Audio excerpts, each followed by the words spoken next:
आवाज नहीं उठी। मेरे से ये सच्चाई है, चाहे सरकार आज हो या आज से पहले रही, क्योंकि मैंने देखा है, मैंने पढ़ा है, मैंने उस गरीब का, उस मजलूम का दर्द समझा है, इसलिए पॉलिटिक्स मैं कोई सियासतदान नहीं हो, लेकिन हाँ एक इंसान यार क्यों यदि और मुझे इंसान बनाने वाला वही रब जिसने इस कायनात को बनाया, हम सबको बनाया।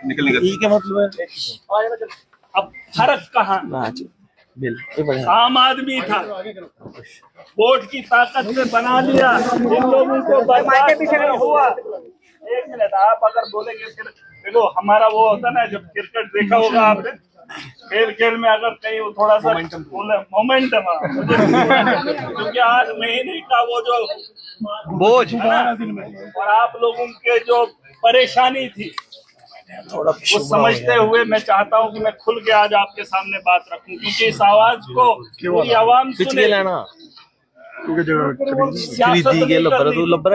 मैं तो आया था लोगों की बेहतरी के लिए, मैंने बेड़ा उठाया था, सदके में तो हमारी जान है आवाम के, हम तो खैरात में खुद ही हैं, लेकिन इन लोगों ने पागल बनाकर हमें जेल में डाल दिया।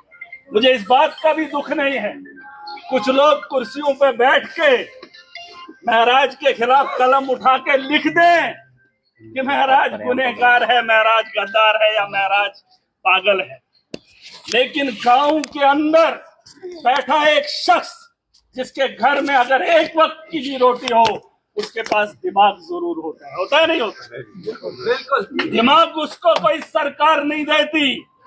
गांव के अंदर बैठा वो शख्स जानता है, अगर वो समझ रहा है कि महराज सही था, तो आज उन लोगों को, उन कुर्सियों पे बैठे हुए उन लोगों को जवाब मिल गया है कि महराज सही था या हम लोग सही।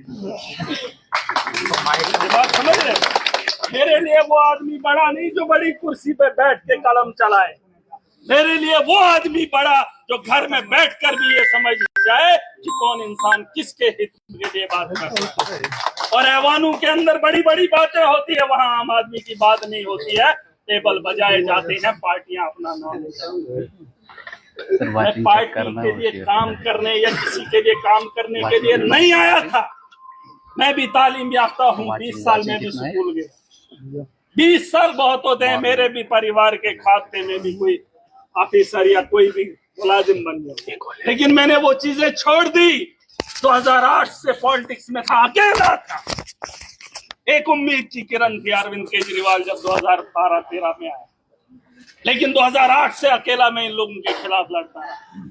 इन लोगों के खिलाफ नहीं, क्योंकि ये मजलूम को टोकते थे, मजलूम को रोकते थे, उसका निवाला छीनते थे, और मैंने कोशिश की, इन्होंने मुझे यहाँ पर, लेकिन ये खुशी की बात है, मेरे अलावा मैंने जेल के अंदर बहुत लोगों को देखा, बहुत लोगों को जिनका ना पीछे कोई ना आगे कोई। अरे मैं भी अल्लाह की मखलूक का बनाया हुआ एक इंसान हूँ, 8 महीने बिता दिए तो इतनी परेशान आवाम होगी, अरे उनका भी सोचने का जिम्मा उठाया। मुहिम चलाई जा रही है जम्मू कश्मीर के अंदर, मुझे ये भी इल्जाम लगाया कि ये ड्रग्स को फरोग देता है, चाहे पूछ ले, 8 महीना वक्त काट के आया हूं, बता दे सुप्रीडेंट जेल क्या 8 महीने इसने क्या किया। इन लोगों ने बीच चौराहे पे बैठ के, कमरों में बैठ के मुझे पागल समझा, लेकिन जिस आवाम ने मुझे वोट की ताकत से आवाम में पहुंचाया, वो जानते थे ये हमारे हक की लड़ाई लड़ेगा। और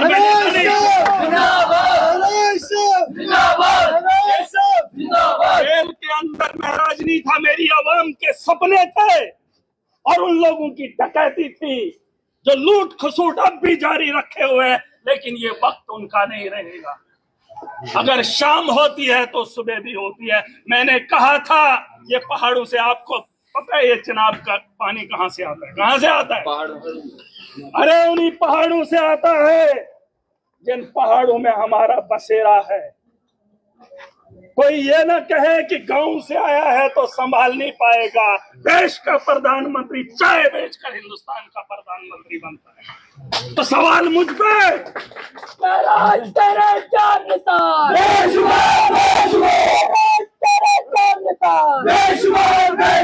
सवाल सवाल मुझ पे मत उठाओ।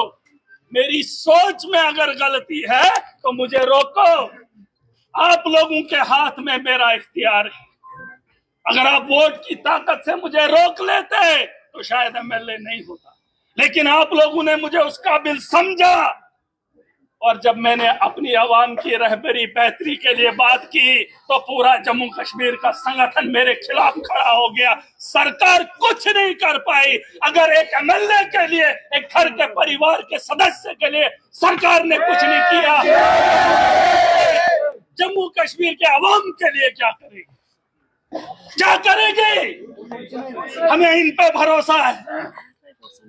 मैं कहता हूं खुद पे भरोसा करना पड़ेगा। जम्मू कश्मीर के उस पढ़े लिखे नौजवान को जागना पड़ेगा।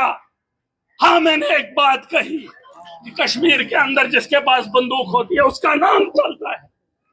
अगर एक नौजवान बेहतरी की बात करेगा तो उसका नाम चलने से क्यों रोका जाएगा?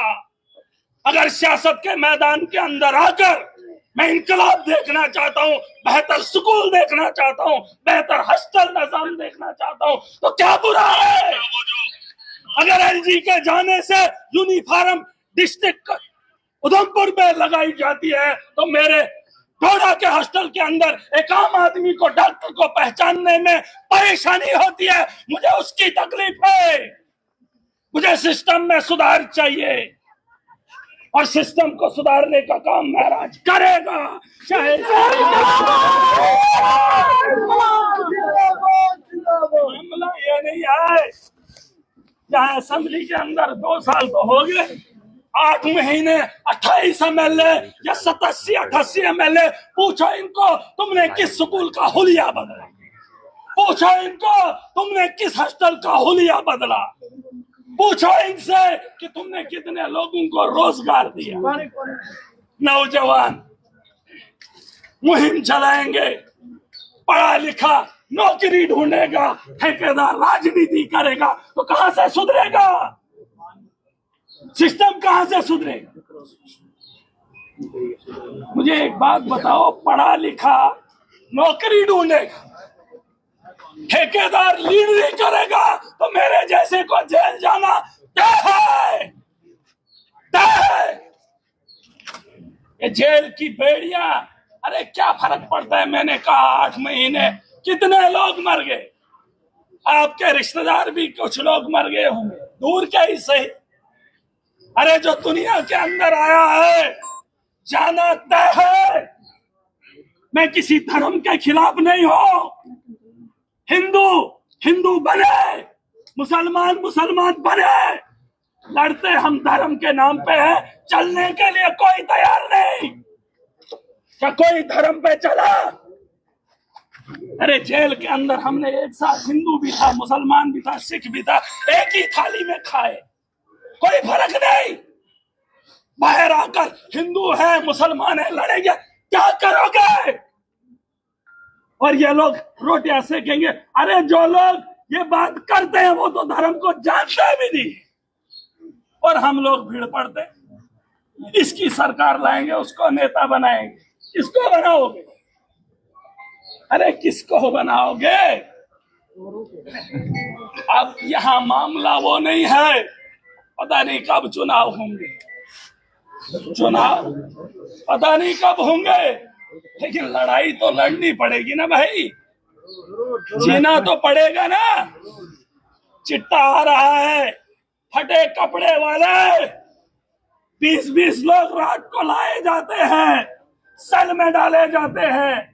जब सुबह मैं उनका चेहरा देखता, खुदा की कसम करके कहता कहीं नाली से उठकर बेचारे आए।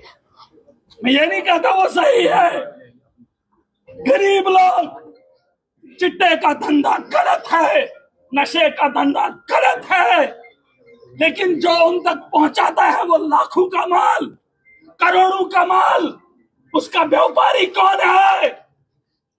कौन है उसका व्यापारी? क्या आप नहीं जानते? उस व्यापारी को लाओ, उसको जेल की सलाखों के पीछे डालो, तब जाके नशा मुक्त। महराज को नशेड़ी बोल दो, पागल बोल दो, कोई फर्क नहीं पड़ता। दुनिया के अंदर आया हुआ एक इंसान जो और कुछ हूँ। अरे इंसान हूँ, MLA नहीं होता। आप लोगों को क्या फर्क पड़ता है? महराज मलिक आप बाहर आ चुके हैं, नेक्स्ट स्ट्रेटेजी क्या है? तो बोलने दो। पानी पियो। मैंने साहब पानी पी लीजिए आप थोड़ा सा।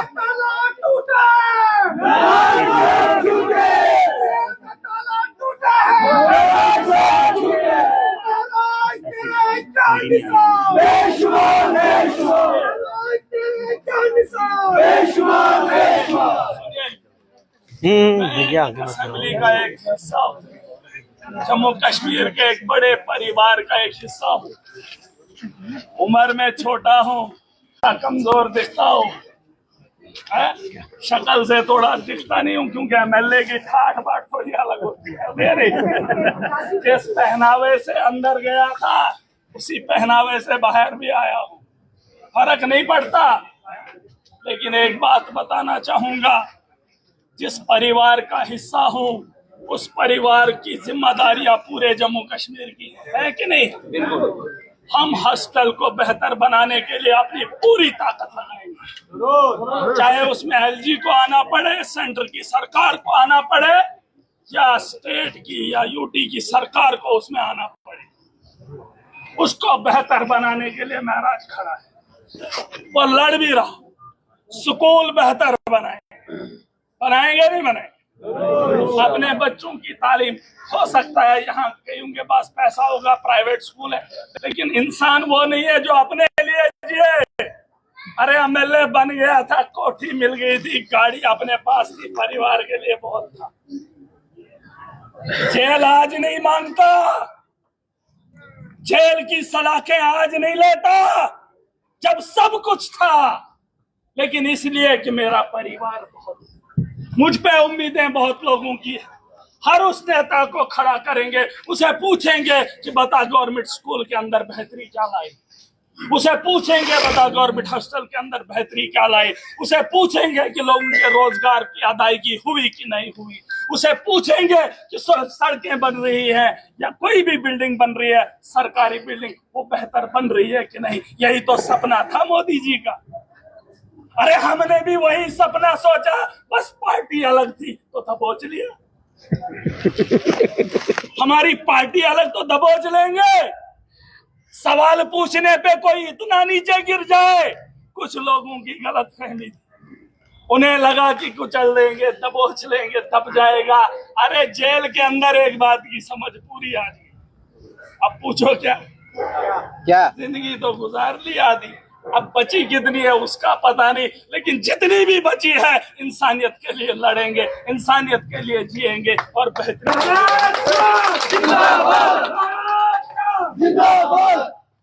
अब यही मामला है। चुनाव लड़ने वाले तो हम हैं नहीं, क्योंकि चुनाव होंगे नहीं। अगर होंगे भी तो हम गलती कर देते। इस पार्टी के साथ चले जाओ। अभी मोदी जी उधर कंपेन कर रहे हैं, वो बोल रहा है बीजेपी को वोट दो, बनेगा तो बंगाल का चीफ मिनिस्टर, चाहे किसी का भी बने। मोदी जी अब थोड़ी चीफ मिनिस्टर बनेंगे, लेकिन वहां तो वो बनेगा, लेकिन जिम्मेदारी वो उठा रहे हैं। खजल किसको? लोगों को। जो जिम्मेदारी उठाने के काबिल होगा वो किस पार्टी से है कोई फर्क नहीं पड़ना चाहिए। हाँ, जो जिम्मेदारी उठा पाए उसके साथ खड़ा होना। और मैं चाहता हूं जो पढ़ा लिखा तबका है, नशा कौन कर रहा है? आपके घर में से है, हमारे घरों में से है, वो पढ़ा लिखा PhD MPhil MA। मैंने सुना, चिट्टे वालों के साथ में बैठा, मैंने देखा भी नहीं है ये लोग बात कर। मैंने उनको पूछा कौन खरीदार है, कहता बड़े बड़े ऑफिसर, बड़े बड़े लोग इसके खरीदार हैं। पूछा कितने का बिकता, जब पता चला तो होश कांप जाते हैं। 10,000 का पता नहीं इतना बोल रहे। अरे 10,000 कौन दे सकता है? वही जो 2 नंबर का या तो धंधा करता है या तो बड़ा एक ऑफिसर है, एक बड़ा नामची इंसान है। मुझे इस बात को बोलने में कोई एतराज नहीं। अरे चिट्टा कौन खरीद रहा है? हमारे घरों में से, इन बड़ी बड़ी बिल्डिंगों में से है। रोकिए, मुहिम चलाइए, लेकिन उस मुहिम में उन बड़े जैसे महराज को पीएस से लगाकर अंदर कर दिया। कोई नाम निहाद करोड़पति लाओ जो इस चिट्टे का कारोबार करता, उसको धरो। डर का माहौल जैसे तुमने मुझे अंदर करके पूरे जम्मू कश्मीर में दहशत का माहौल बनाया, वैसे ही किसी बड़े को पकड़कर अंदर डालोगे तो दहशत का माहौल बनेगा, वो गरीब बाहर निकल जाएगा, चिट्टा चलेगा नहीं। नशे को जड़ से खत्म करना है, लेकिन उसके साथ साथ हर मुहिम को जारी रखना है। जैसे एक इंसान को सुबह का नाश्ता चाहिए, दोपहर का खाना चाहिए, अब हम नशे के पीछे पड़ते रहेंगे, घर में कुछ ना हो। कपड़ों का ख्याल करना, घर के बर्तन का ख्याल करना, खाने का इंतजाम करना, हर चीज को अपने साथ चलाना है। घर के अंदर गाड़ी भी चाहिए, खाना भी चाहिए, पानी भी चाहिए नहीं चाहिए।